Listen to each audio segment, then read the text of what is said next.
গণতন্ত্রতে মতের পার্থক্য থাকবে, সবকিছুতে যে আমি এগ্রি করব, একমত পোষণ করব এমন কোনো কথা নাই। এই সংস্কার কমিশনের আলোচনার পর আপনারা দেখেছেন সেই অন্তর্বর্তীকালীন সরকার সংসদের দক্ষিণ প্লাজাতে একটি অনুষ্ঠান করলো, যেখানে জুলাই সনদ নামে সনদটি স্বাক্ষর করলো। বিএনপি স্বাক্ষর করেছে, তারপরে আরো বিএনপির সাথে লাইন দিয়ে আরো কিছু দল স্বাক্ষর করেছে।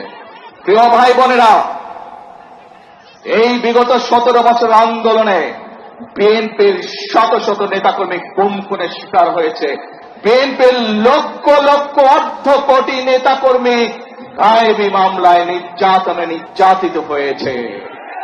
আজ এই হাজারো মানুষের সামনে দাঁড়িয়ে এই মিডিয়ার সামনে পরিষ্কারভাবে আমি আবারও বলে দিতে চাই, সংসদের দক্ষিণ প্লাজায় দাঁড়িয়ে বাংলাদেশ জাতীয়তাবাদী দল যে জুলাই সনদে সই করে এসেছে, সেই জুলাই সনদের প্রত্যেকটি শব্দ, প্রত্যেকটি অক্ষর আমরা ইনশাআল্লাহ এক এক করে বাস্তবায়ন করব।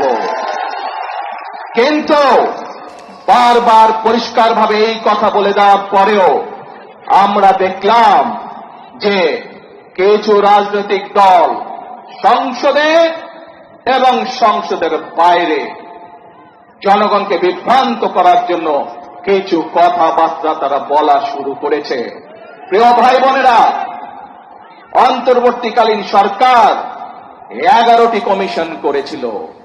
11টি কমিশনের মধ্যে সংবিধান আছে, বিচারের বিষয় আছে, প্রশাসনিক আছে, স্বাস্থ্য আছে, নারী আছে। আজকে ষড়যন্ত্রের গন্ধ পাচ্ছি আমরা। খেয়াল করে দেখবেন, যারা এই সংস্কার করে যারা জনগণকে বিভ্রান্ত করতে যাচ্ছে, জুলাই সনদের সম্পর্কে বিভ্রান্ত করতে চাচ্ছে, তারা কিন্তু নারীর স্বাধীনতা অথবা নারীর উন্নয়ন নিয়ে কোনো কথা বলে না। তারা ওষুধের বাংলাদেশের মানুষের চিকিৎসার জন্য যে চিকিৎসা কমিশন করা হয়েছিল, বাংলাদেশের মানুষ যাতে ওষুধ সহজে পেতে পারে, চিকিৎসা সহজে পেতে পারে, সেইটির ব্যাপারে তারা কোনো কথা বলে না। কিভাবে প্রশাসনকে ঠিক করতে হবে সেইটির কথা তারা বলে না। কিভাবে আইন শৃঙ্খলা ঠিক করতে হবে সেইটির কথা তারা বলে না। তারা সংবিধান এই বিষয়ে কথা বলে। প্রিয় ভাই বোনেরা, দেখেন তারা কিভাবে বিভ্রান্ত করছে। নির্বাচনের সময় আমি আপনাদের বলেছিলাম যে কিভাবে তারা বিভ্রান্ত করছে।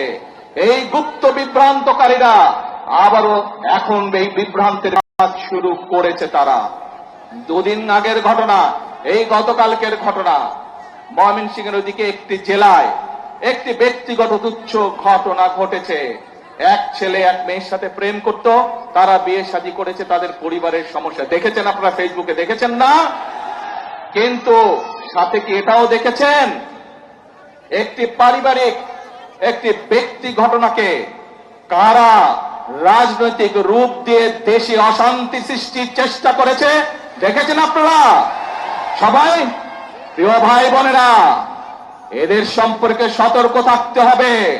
মুক্তিযুদ্ধের সময় আমরা দেখেছি তারা কিভাবে বিভ্রান্তির চেষ্টা করেছে দেশের মানুষকে। 86 সালের নির্বাচনে আমরা দেখেছি তারা কিভাবে বিভ্রান্ত করার চেষ্টা করেছিল দেশের মানুষকে।